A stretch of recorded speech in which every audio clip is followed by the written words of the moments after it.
welcome back again, Bots and Bits fans, hot off the heels of the Toy House Factory review. Let's not slow down on this Megatron mega hype train. Today, I'm bringing to you, finally, the Infinite Transformation IT-01 Emperor of Destruction. Now, I bought this from, you guessed it, Showzstore.com. Head over to their website and check them out. They have, I think, all the Megatrons that are currently available listed on their store for a great price. If you have any questions, just shoot them an email. It only takes a few seconds and they will get back to you, and they do know what they're talking about. Now, I was quite surprised to see what colour this guy actually turned out as, because on the box, the teaser shots show him being a very reflective metal colour. And the teaser shots we received from Weibo, the start of December, I believe, also showed him being quite metallic. And when he's finally released, he's actually a flat plastic grey colour. At one point also, Infinite Transformation had said they were painting the insides of the calves here with gold detail. Less than a week later, they've reversed that decision and released him like this. Personally, I feel the flat grey plastic colour matches the Masterpiece aesthetic much better, and I think this will fit in a lot better with my other Masterpiece bots. But when it comes to gun mode, the flat plastic, the look just it doesn't sit well with me. I think the metallic reflective color looks much better in gun mode, and this looks much better in bot mode. But a little bit more on that later. Now, before we take a further look at Megatron, let's just scroll down a little bit and take a better look at the ton of accessories Megatron comes with. So I'll start with the most interesting bits first, and those are the bonuses. So first you'll see we get 3 different coloured Modfans Kremzeeks. Now, Modfans have been KOing Kremzeeks for a while. I bought a whole bunch of them off Taobao last year for about $2 each. I don't know why. I just thought they were kind of cool. But these ones, these look amazing. So I'll just compare them with the standard yellow Kremzeek, actually. So yellow Kremzeek, just like you got with, what was the other Masterpiece Megatron? Was the MP36? You know what I'm talking about, that piece of shit they designed in 2 weeks. The original colour is much more yellow. This has sort of like a coating to it, like a metallic coating to it. A little bit of black in the back, but otherwise looks pretty good. And then this one, now this looks amazing. Look at that. It's got a very nice coating on it. The red paint on the body looks great, and it's just transparent enough, you know. He just looks, will focus this close? Look at that. That is very cool. I'm digging that. And then lastly, we have his cool little blue one. Focus. There we go. This has a similar sort of reflective coating as well, but it's just not as noticeable. Okay, and then the other bonuses. We get 2 cannons. Yep, 2 cannons. This is the English speaking one. And then it's got 4 clicks, so we'll just go next one.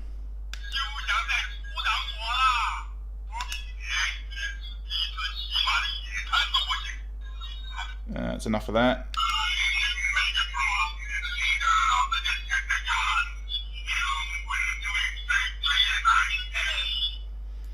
So,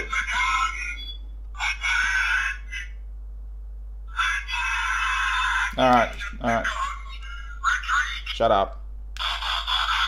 So, as you can hear, they're using G1 sounds for the voice clips and for the cannon. The sound quality coming out of this is not the greatest. It's not the greatest at all. It sounds like someone talking to you with bad reception on their mobile. Has that sort of underwater sound, so it's, you know, it's fine. It's alright, and I dig the red LED and the correct cannon sound. I like that. But yeah, the English voices, I think Toy House Factory did a better job with their English cannon.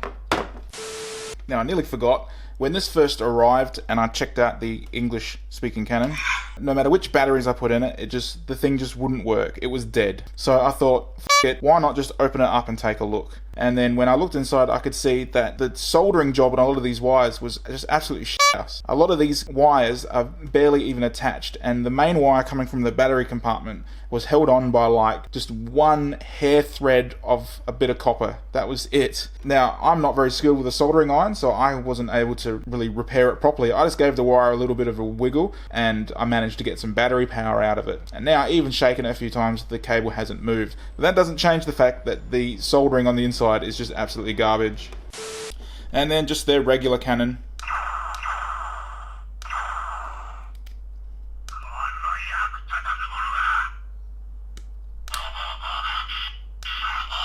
So yeah, that's them.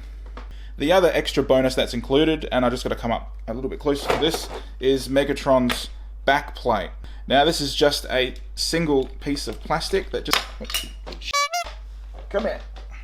Yeah, just regular grey plastic with a few tab holes that just slides onto this mess here. Just like that. Looks great. I dig it. Alright, back down to these other accessories now. Now, Infinite Transformation have made a couple of changes to the accessories. One such change is the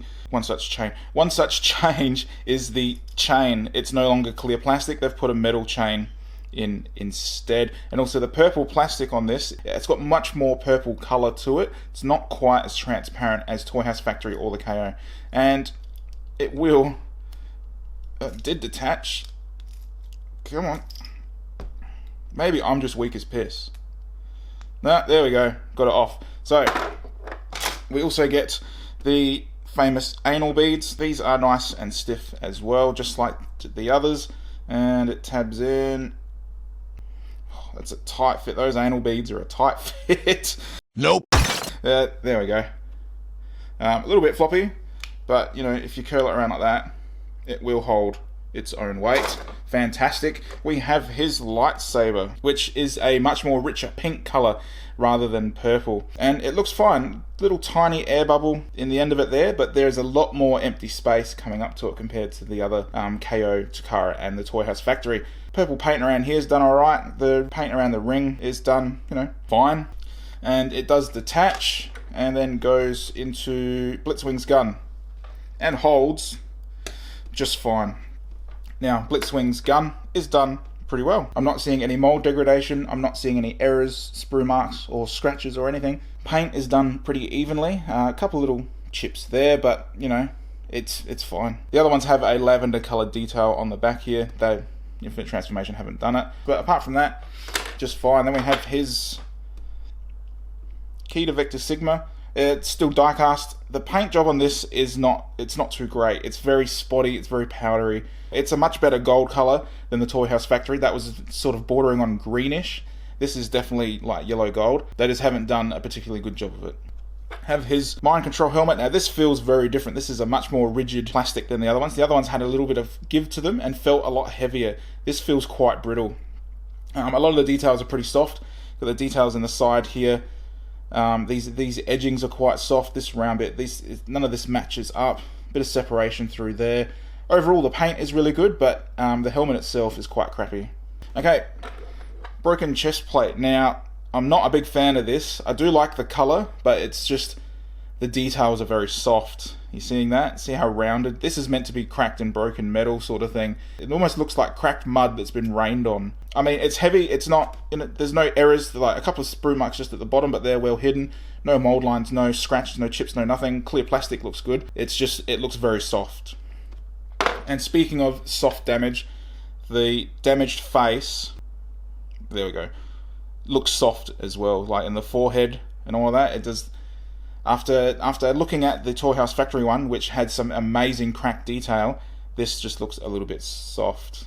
So, no big deal though. The eyes are damn reflective, and they've still got, there's a crack in the eye as well. See, he's got a cracked lens. Is that coming up? That looks fantastic. I never noticed that before. The fluid leaking from his face is done well, but it does get soft down the end here. Paint in the mouth looks good. Paint in the forehead looks good. The monobrow is done very well, so not too bad. Laughing one looks fantastic. That looks great. Those eyes, even more reflective than the Toy House Factory. They look fantastic. I'm digging that. A little bit of black overspray from the mouth, just see on his top lip. I've tried to just rub it off my fingernail, but it's not happening. So, but overall, pretty good. Grey plastic on the forehead looks fine. And then we have his screaming face, which is done to the same standard. The eyes look fantastic. They really pop. The monobrow's done well. Black in the mouth is done really well. On the other ones, even on the Takara, it doesn't really go all the way to the edge inside of his mouth, but this one, they've managed to fill the whole area. No fuzziness, no chips, no nothing. Looks fantastic. And what else is in the box? Custom instructions, which, considering how complex this guy is, they're pretty small pictures. So thank God for YouTube, am I right? We also get the gun attachments, but I'll cover them a little bit later when we get into gun mode. Let's come back up to Megatron now, get rid of this shitty box, and see how he holds a lot of his accessories. So for starters, let's just chuck the cannon on. Fits on nice and tight. His elbow holds it fine. His arm holds it a little bit soft on the arm ratchet, but there, holds it okay. And the other cannon goes on just as fine. It doesn't click as well, but it's not loose, so that's all I want. It's quite easy to get off with a tiny bit of force. We'll just chuck his damaged chest plate on. Replace the face. Oh, something I didn't mention about the faces. His face, it's not the sort of bluey grey or turquoise grey that the others have been using. He's got a more white face, which I really love. This is damaged face. There we go. Details look a little bit soft. Just grab his hand. Let's grab the lightsaber. Will he hold it? Nah. Won't hold it. So you just have to rely on the friction of his fingers. The Blitzwing gun, that tab, that's not going in. Nah, it's not going in. But if he'll hold the lightsaber, I'd say he'll hold this. The fingers are strong enough to hold them very well. They're not flopping about or anything, but the tabs themselves, no good. Onto the mace attachment. Let's see how that fits. Which way? That way.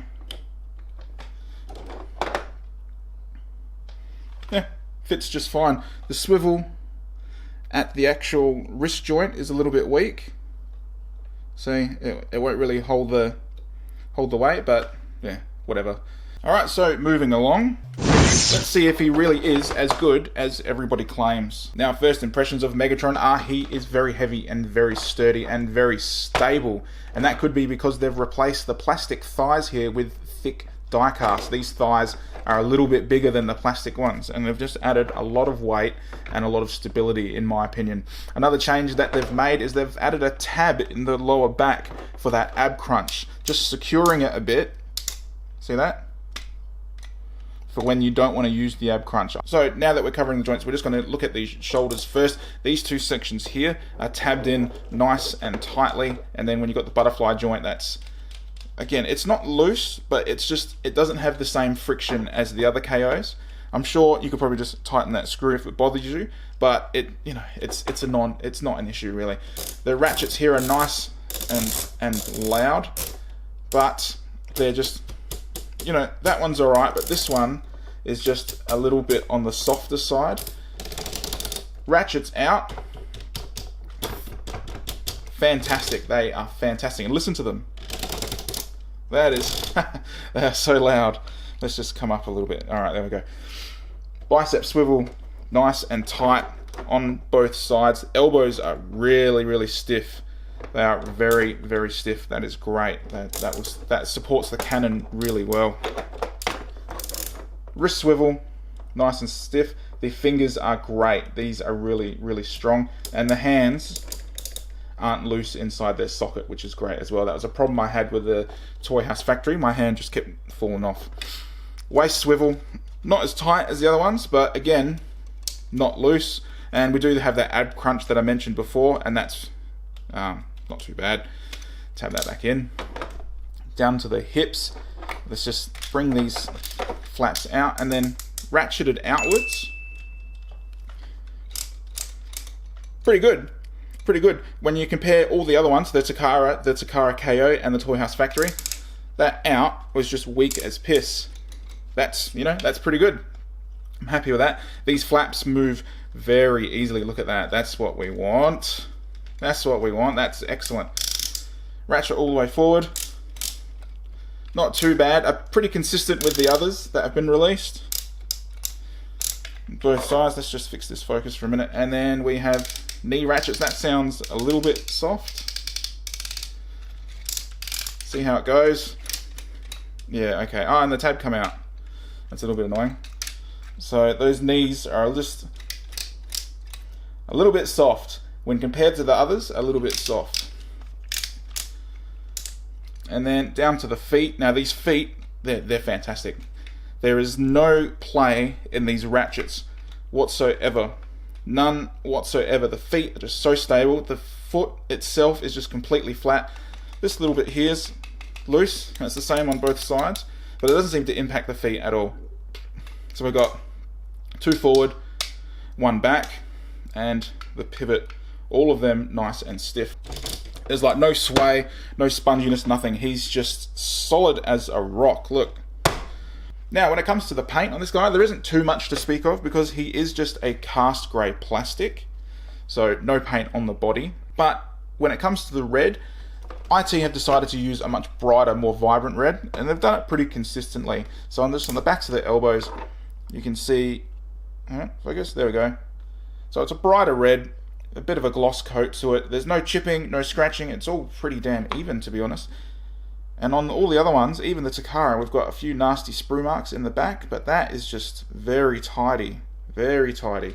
And then we have it on the obliques as well, and they've gotten it right to the edge, and they've done a nice good job of it. Very good. I'm impressed with that. And then we have the clear jewels just in his abdomen area. They look great. They look great. Very bright colours, very consistently done. No missing ink or anything like in the Toy House factory. So they've done well. They've done well indeed.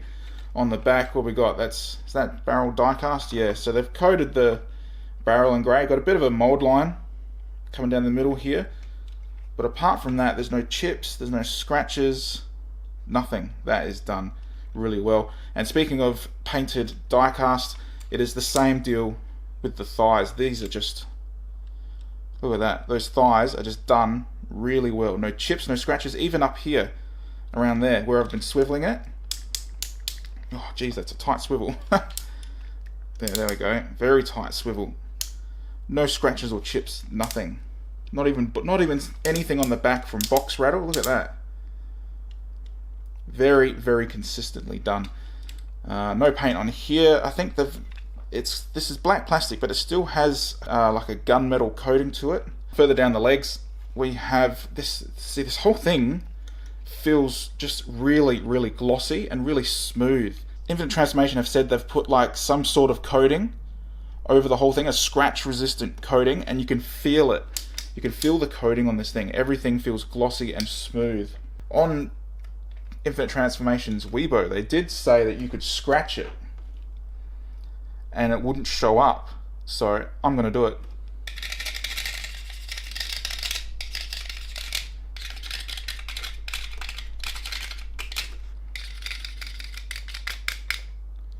Alright, so how did it hold up? Incredibly well.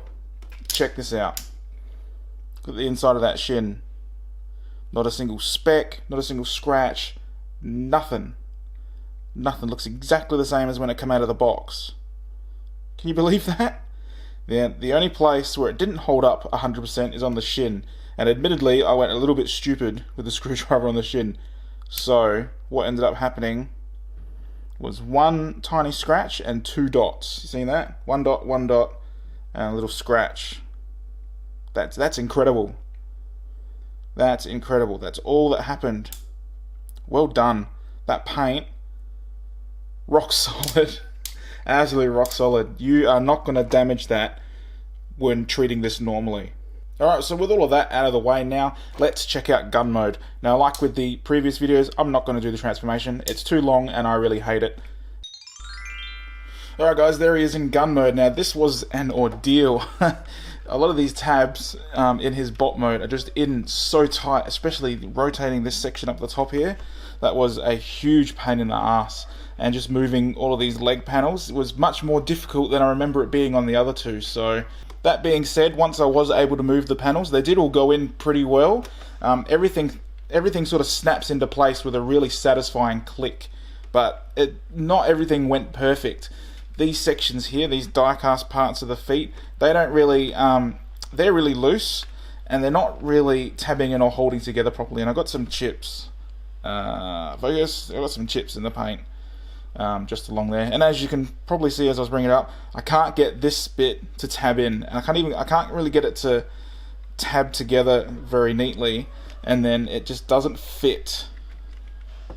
It doesn't fit in there at all. So that's a big pain in the ass, and as you can see, that was already starting to come apart. This all comes apart really easily. These panels here, all of this snapped in very nicely, very satisfying. All of this snapped in really well. It all went together quite nice, but these panels on both sides just do not want to stay in. They're just sort of sitting there. Thankfully everything else sort of holds it in place, but you can see there's like this raised section now. Not much in the way of gaps. It all holds together. Like what is tabbed together holds together well. This gap here, there's still a little bit of a split, but hardly anything. The safety, I cannot get the safety to move. It's just like stuck in the wrong spot.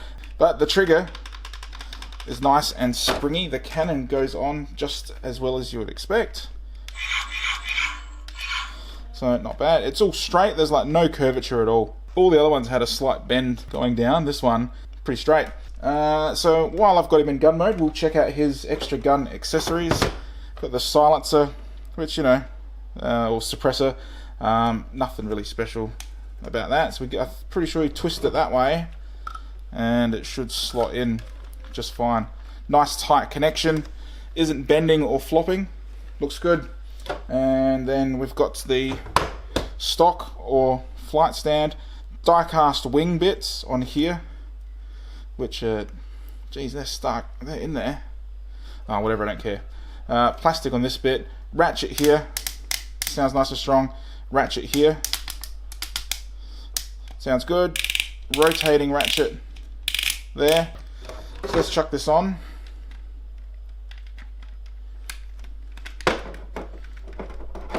Jeez, that's a tight fit.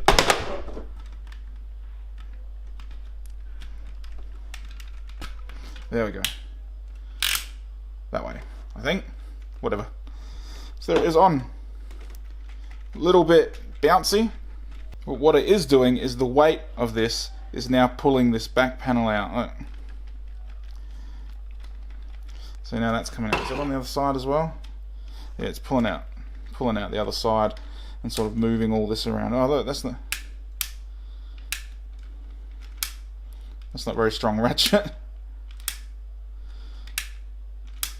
Yeah, right. I'm not really enjoying the grey plastic for his gun.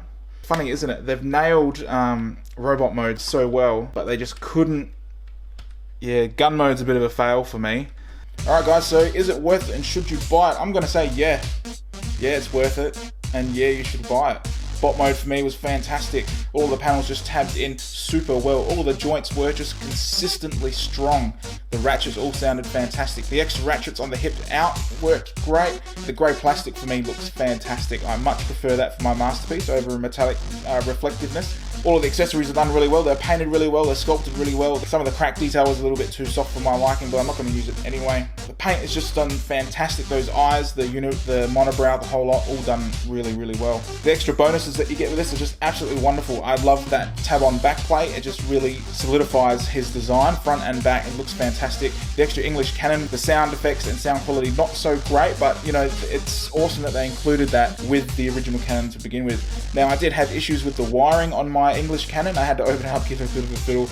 Now, gun mode was a little bit of a letdown. That trigger guard, I could not get that to tab in no matter how I rearranged it or tried to force it. A couple of the black panels on the back of the grip just wouldn't stay in, they just kept coming out, and then when I put the stock on, the whole back of the leg segment was starting to come away from the weight of it.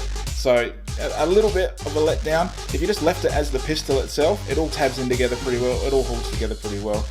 You'd be pretty happy with it without the extra accessories. Personally though, I feel that the grey plastic is not a good look for gun mode, especially with the bottom of the grip being a nice reflective silver. I think gun mode needs to be silver, but the grey plastic does work really well in bot mode and does fit in with the other Masterpiece bots a lot better. And that's it guys. If you have any comments, questions, love or corrections, please leave them below. If you enjoyed my video and you like what I'm doing, please like and subscribe to my channel. Remember to check out my Facebook for daily news and updates on KO and third-party stuff, and also my Instagram account, #botsandbits. And as always guys, thank you very much for your time and thanks a lot for watching.